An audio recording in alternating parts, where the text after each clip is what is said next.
Good morning everyone, welcome to civil services study. Welcome back. Next test पर आ जाइए। UP PCS के लिए प्लेलिस्ट इसकी बना रखी है, वहाँ पर आप टेस्ट नंबर 1 से लेकर इस टेस्ट तक पहुँच सकते हो और डिस्क्रिप्शन बॉक्स में उसका लिंक है। सिविल सर्विसेज स्टडी के टेलीग्राम चैनल से भी जुड़ जाइए। चलिए स्टार्ट करते हैं। तो क्वेश्चन नंबर 1 है, 26 से 27 मार्च यानी 2 दिन तक प्रधानमंत्री नरेंद्र मोदी बांग्लादेश की यात्रा पर रहे। इससे संबंधित निम्नलिखित कुछ कथन हैं, उन पर विचार करके बताना है कि कौन सा सही है उनमें से। पहला स्टेटमेंट है, कोविड-19 महामारी के बाद से यह भारतीय प्रधानमंत्री की दूसरी विदेश यात्रा है जब से कोरोना फैला है। प्रधानमंत्री की यह यात्रा बांग्लादेश मुक्ति संग्राम के 55 वर्ष पूरे होने से संबंधित रही। बंगबंधु मकबरा परिसर में श्रद्धांजलि अर्पित करने के लिए यह किसी विदेशी राज्य प्रमुख की दूसरी यात्रा थी। बताइए कौन सा करेक्ट है। 1 और 2, 2 और 3, केवल 3, या एक इनमें से स्टेटमेंट ऐसा भी है कि कोई भी नहीं, सारे गलत हैं ये। तो पहला स्टेटमेंट क्या था, कोविड-19 महामारी के प्रारंभ के बाद से यह भारतीय प्रधानमंत्री की पहली विदेश यात्रा थी, दूसरी नहीं है। गलत है स्टेटमेंट, पहली वो भी बांग्लादेश की। प्रधानमंत्री की यह यात्रा बांग्लादेश मुक्ति संग्राम के 50 वर्ष पूरा होने से संबंधित थी, 55 नहीं। गलत है स्टेटमेंट दूसरा भी। बंगबंधु परिसर में श्रद्धांजलि अर्पित करने वाले भारतीय प्रधानमंत्री नरेंद्र मोदी पहले विदेशी राज्य प्रमुख थे, दूसरे नहीं।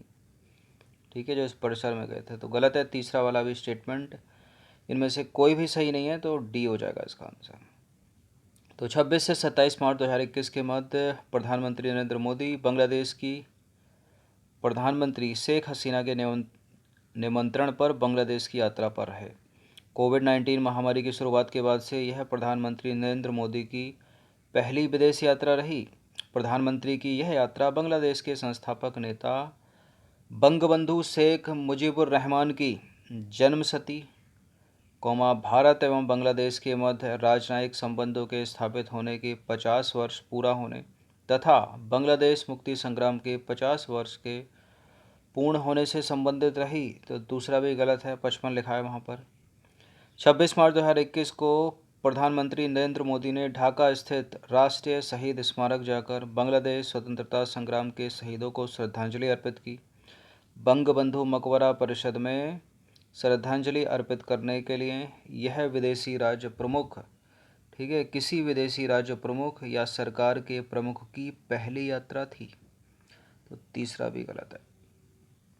प्रश्न किसी भी तरह से घुमा फिरा कर पूछा जा सकता है, हर तरह से तैयार रहिए। इम्पोर्टेंट है ये दूसरा वाला प्रश्न, मोस्ट इम्पोर्टेंट है। 1 अप्रैल 2021 को यानी कल केंद्रीय सूचना एवं प्रसारण मंत्रालय द्वारा किसे वर्ष 2020 के लिए प्रतिष्ठित 51वें दादा साहब फाल्के पुरस्कार से सम्मानित करने की घोषणा की है। बताइए 51वां दादा साहब फाल्के पुरस्कार किसको दिया जाएगा। लास्ट जो इससे पहला था 50वां, वो तो मिला था अमिताभ बच्चन को, ठीक है, और 51वां किसको है बताइए। बताइए, चारों के चारों दावेदार हैं। कौन है सही उत्तर, रजनीकांत, ऑप्शन नंबर बी। तो 1 अप्रैल 2021 को केंद्रीय सूचना एवं प्रसारण मंत्रालय द्वारा प्रसिद्ध बॉलीवुड अभिनेता रजनीकांत को वर्ष 2020 के 51वें दादा साहब फाल्के पुरस्कार से सम्मानित किए जाने की घोषणा की गई है। यह जो पुरस्कार है वो भारत सरकार की ओर से दिया जाने वाला फिल्म इंडस्ट्री का सबसे बड़ा सम्मान है। यह पुरस्कार भारतीय सिनेमा की प्रगति और विकास में उत्कृष्ट योगदान के लिए दिया जाता है। इस पुरस्कार का जो प्रारंभ है वो दादा साहब फाल्के के जन्म शताब्दी वर्ष 1969 से हुआ था। और एक चीज़ इम्पोर्टेंट है कि किस व्यक्ति या महिला को यह पहला पुरस्कार दिया गया था। तो इस पुरस्कार से पहली बार सम्मानित किया गया था देविका रानी को, ठीक है, इस अब देखिए, इस पुरस्कार के तहत एक स्वर्ण कमल दिया जाता है, 10 लाख रुपए दिए जाते हैं और एक शॉल प्रदान की जाती है। आपको ज्ञात हो कि वर्ष 2019 के लिए 50वां दादा साहब फाल्के पुरस्कार प्रसिद्ध बॉलीवुड अभिनेता अमिताभ बच्चन को प्रदान किया गया था। ठीक है, तो ये तो दादा साहब फाल्के एक होते हैं, वो दादा साहब फाल्के अंतर्राष्ट्रीय फिल्म सम्मान, वो अलग अलग कैटेगरी में दिए जाते हैं, वो अलग चीज़ है, ये अलग चीज़ है। क्वेश्चन नंबर 3 पर आ जाइए। 30 मार्च 2021 को विश्व आर्थिक मंच यानी वर्ल्ड इकोनॉमिक फोरम द्वारा वैश्विक लैंगिक अंतराल report global gender gap report 2020 जारी की गई।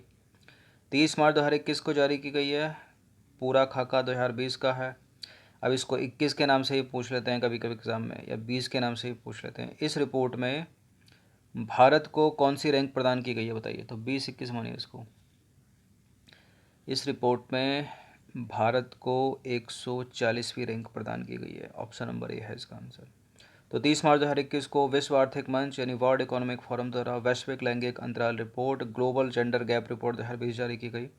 इस रिपोर्ट के अंतर्गत वैश्विक लैंगिक अंतराल सूचकांक में 156 देशों को शामिल किया गया है और इस सूचकांक में आइसलैंड को शीर्ष स्थान प्राप्त हुआ है।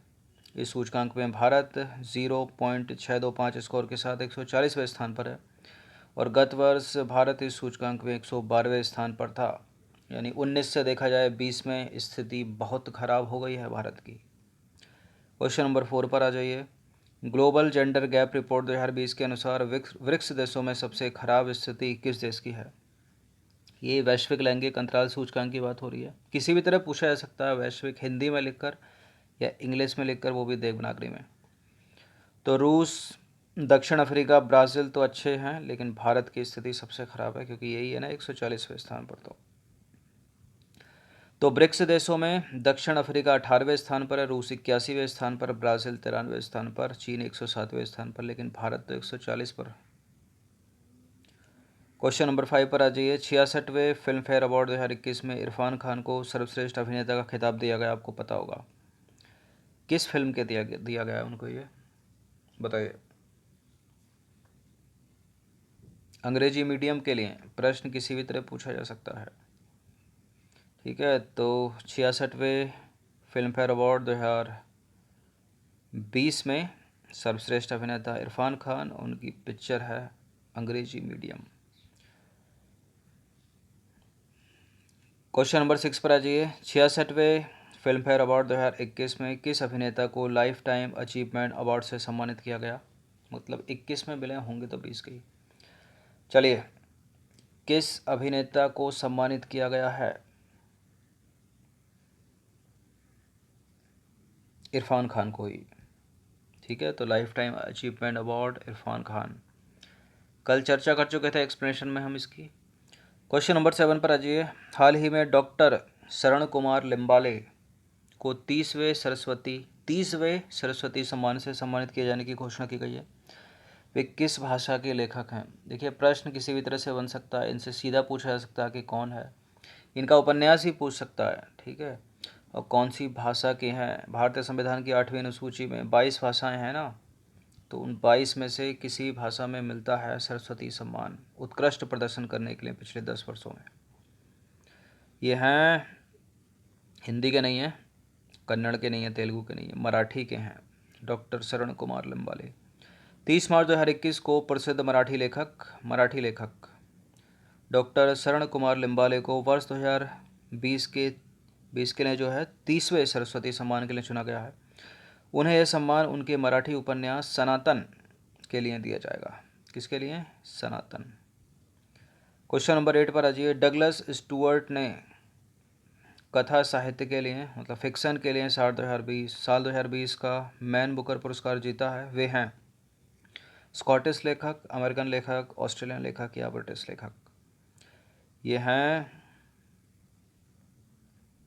स्कॉटिश लेखक। उपन्यास का नाम क्या है इनका? सग्गी बेन। तो स्कॉटिश लेखक डगलस स्टुअर्ट ने कथा साहित्य के लिए साल 2020 का मैन बुकर पुरस्कार जीता है। उन्हें उनके पहले उपन्यास, ठीक है, सग्गी बेन के लिए सम्मानित किया गया है। 44 वर्षीय हैं स्टुअर्ट। ऐसे दूसरे व्यक्ति हैं जिन्होंने प्रतिष्ठित साहित्यिक पुरस्कार जीता है स्कॉटलैंड के। क्वेश्चन नंबर 9 पर आ जाइए। निम्नलिखित में से किस उपन्यास के लिए कभी मैन बुकर पुरस्कार प्रदान ही नहीं किया गया।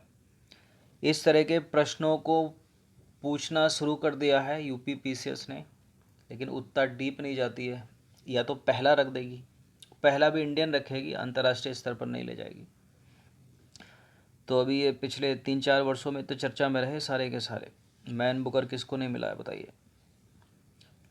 लिंकन इन द वर्डो को तो मिला 2017 में। मिल्कमैन आपको याद होगा, एन्ना वंस 2018 के लिए मैन बुकर मिला है।